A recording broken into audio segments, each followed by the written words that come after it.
Ignition sequence starts. 6, 5, 4, 3, 2, 1, 0. Liftoff. We have a liftoff.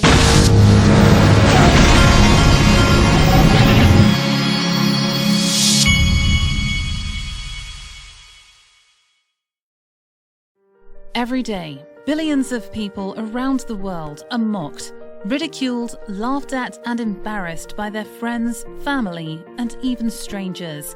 These people go through their days knowing there are secrets being kept from them. They hear the faint whispers behind closed doors. The information and knowledge is held very close and only shared with others who were fortunate enough to find out. Feeling lost, rejected, and ostracized, these people give up, never finding out what digital assets the digital asset investor holds. But there is hope. Join the free Digital Asset Investor email newsletter and find out what digital assets he owns each month, including investments he's considering.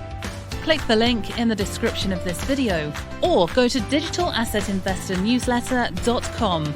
Put an end to your days of gloom and depression. Join the greatest free digital asset email newsletter ever created. Hey everybody, this is the Digital Asset Investor, and I just bumped into this article on CoinDesk that I thought looked pretty interesting. It might be an eye-opener for many of you that have never seen how many Bitcoin are on this Bitcoin rich list. So this Bitcoin rich list reaches all-time high. There's more than 2,000, that's Bitcoin addresses holding over 1,000 Bitcoin, potentially reflecting increased interest from institutions and high net worth investors. If you go down here, it says at press time, 2,190 addresses contain 1,000 or more Bitcoin, according to the data compiled by BitInfo Charts. It says the total amount of Bitcoin held in accounts of 1,000 or more was 7.8 million as of press time. That amounts to $92.2 billion. That's a pretty unbelievable figure when you think about it. That 1,000 or more Bitcoin are held by 2,190 accounts. That means they can move markets big time is what I think that means. All right. Crypto D tweeted this out, and I wanted to show it because this is my father, the official father of the Digital Asset Investor channel. This is his favorite chart. This is where he really locked on to what was going on with XRP. Digital Asset Investor and many others are right. This is on like Donkey Kong, the plan from Japan. I like that. The plan from Japan. The plan for XRP, Ethereum, Ripple, and ILP. Now, this chart is part of that Everest document. I've shown a lot on my channel.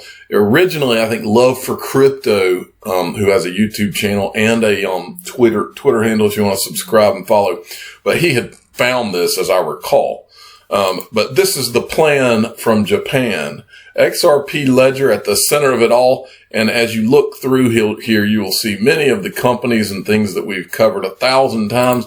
But it's always a good reminder, especially for those of you that haven't been around. The XRP ledger is at the center of the grand plan, and that is all of the money. All right. I wanted to show you this. Link2 had tweeted this out. When placing your bets, sometimes it's helped to consult an expert. Greg Kidd and Tim Draper, they're having them on this. I saw this tweeted out. Let me see if it says when it is. Panel also, they've got a link to it, but they've got this upcoming panel where they're going to have Greg Kidd and Tim Draper, which will be very interesting. I'm going to try to get in that myself. For those of you that don't remember, Greg Kidd was one of the first 10 employees at Ripple, and he is a venture capitalist, and his venture capital firm is called Hard Yaka. He invests in many of the different things that you know, like Ripple, Coinbase, Uphold, all kinds of different, mainly like tech firms. He's an investor in Hedera Hashgraph too. Uphold's the one that I'm most interested in. Mr. B had tweeted this during the week. Great opportunity for Uphold Inc. to leapfrog over Coinbase and others. I also would love to see a vault option on Uphold like the one that Coinbase offers.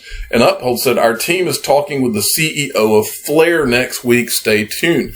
So Uphold is going to be talking to the CEO of Flare about that, the Spark token that everybody that owns XRP, it's a 1-for-1. You're going to get a Spark token for every 1 XRP that you get. So they're getting with them to talk to the CEO of Flare about making sure that the Uphold platform's ready for that. This I've shown you before. I think I have, but this is a tweet from Uphold. When was this? It was actually today. And it's a reminder. This is what I love about this company. What they're doing. And I told Michelle, who's the marketing lady over there at Uphold, I told her on a Zoom call last week.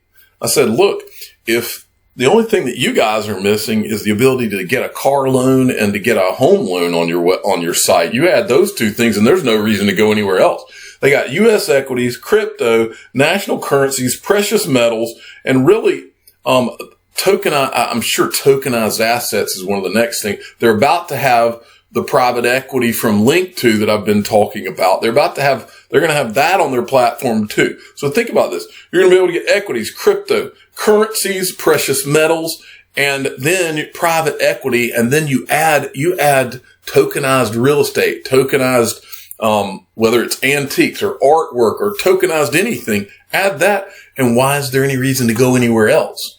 That's what Uphold has more going on than what Coinbase has going on. So look at this.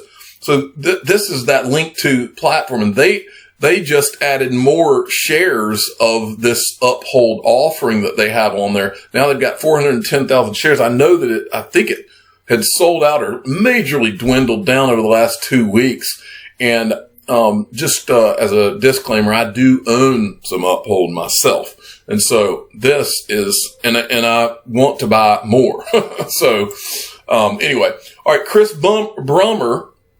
And if you've never gone there, it's link2.com. It's linqto.com. And they also, have an app. They have an app for Android and for Apple if you want to download the app. Chris Brummer, he put this out, and this guy is a Georgetown professor, as I recall. Yeah, Georgetown law professor. He thanks Brian Brooks, and look at this list of people who are going to be coming in October 19th to the 22nd to the virtual DC Fintech Week. Well, we love DC Fintech Week because DC Fintech Week had Brad Garlinghouse last week, and he, I think, goes to this almost every year. But look at some of the names that go. There's Brad Garlinghouse. You'll see people. There's someone from the U.S. Treasury. This conference has some of the most important people in the world. Federal Reserve Bank of Boston, Bank of Italy, Aspen Institute.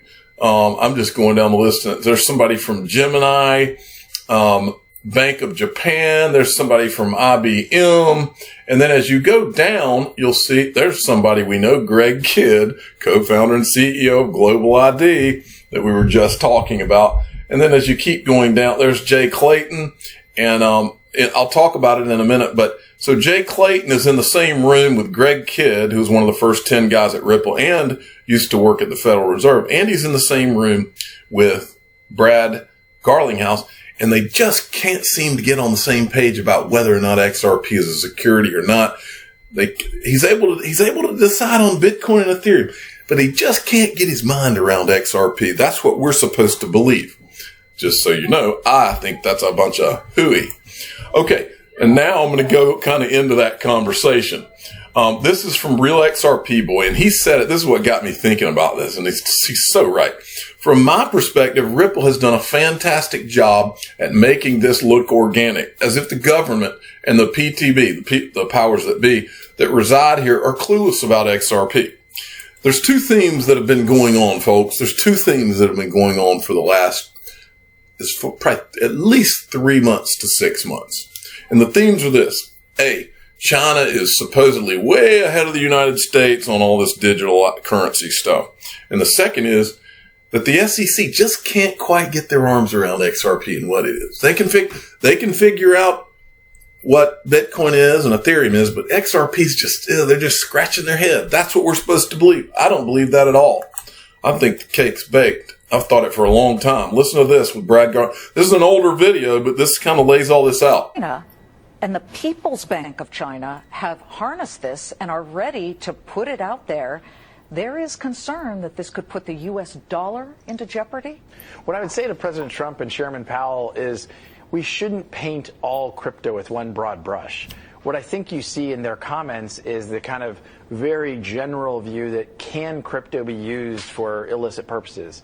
Can crypto be used for anonymous transactions? The U.S. should not take a blind eye and not recognize that not all of this is about those illicit use cases. And the reason why I think China is leaning in is because they see that future. But China says that they could use their China coin to surpass or do a workaround the sanctions that the U.S. has put into place on certain countries. And so I think you're right that part of the opportunity they see is how can they dislodge the U.S. dollar.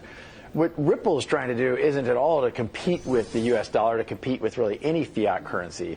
We're simply trying to use our technologies and use the open source technology of the XRP ledger to reduce the frictions in these payments. Well, to that end, when you're talking about the government, French Hill, a Republican from Arkansas, and Bill Foster, the Democrat from Illinois, both wrote a letter to the Federal Reserve saying, you guys better get on the ball here.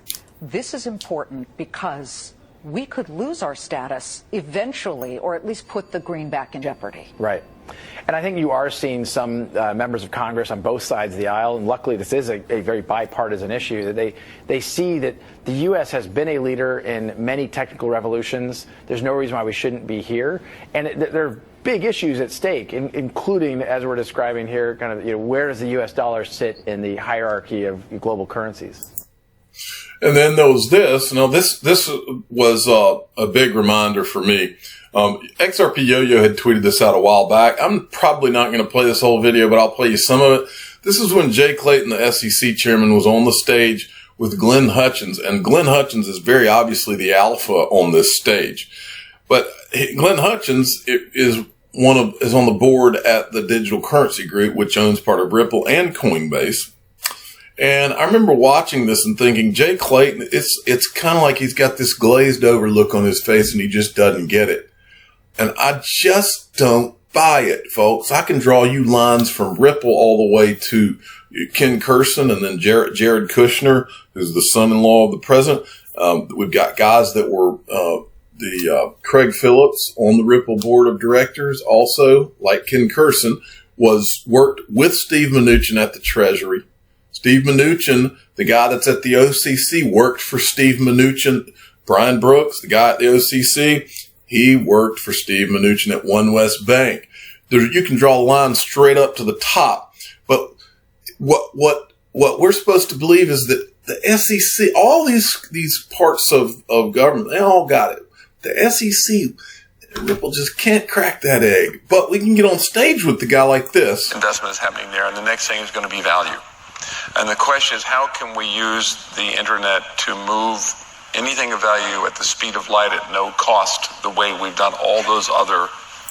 Anyway, I'm not going to play the rest of this.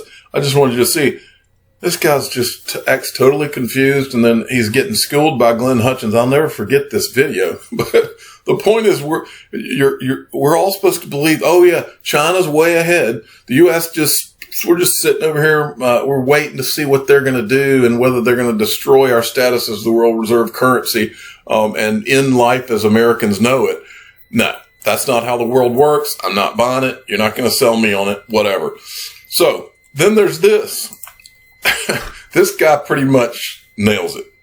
So first, Bitcoin evangelist questions the total supply of Ethereum, and now Ripple raises the prospect of China being able to reverse or block transactions. Is XRP positioned as the U.S.-friendly blockchain that can host the Fed's digital dollar? I think bridge would be the better term there. But you're darn right. And he's referring to yesterday, I think it was yesterday, Chris Larson was on In the Hill, which is a very political magazine looked at by all the powers that be on the Hill in Washington, D.C. Many of them probably have no idea what's going on there, but they're waking up now to, hey, we can't let this China be ahead of us. And there just happens to be this beautiful solution called XRP, the greatest digital asset ever created. And there's this little company in Silicon Valley called Ripple that just happens to be involved. And now Chris Larson is and he makes it all the way to Forbes with his The Hill article. Now, this made me laugh today, so I had to show you from XRP, the Standard Productions.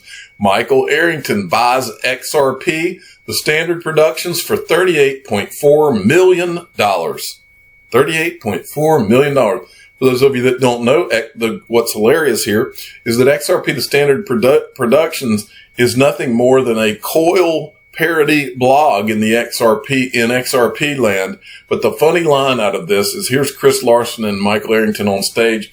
Ripple founder Chris Larson chiding friend Michael Arrington at a conference Monday for paying an exorbitant $38 million for XRP, the Standard Productions. You do realize it's a bullshit little satire publication run by one loser, right? Said Larson. That made me laugh today. And I appreciate laughs. You make me laugh. When the Standard Productions makes me laugh, I always show his stuff. And I thought this was great. I'm the digital asset investor. I'm not an investment advisor. This is for entertainment purposes only. Please subscribe. Hit the like button. Tell your friends and family that it looks like XRP, the Standard Productions, just had a $38 million payday. Thanks for listening.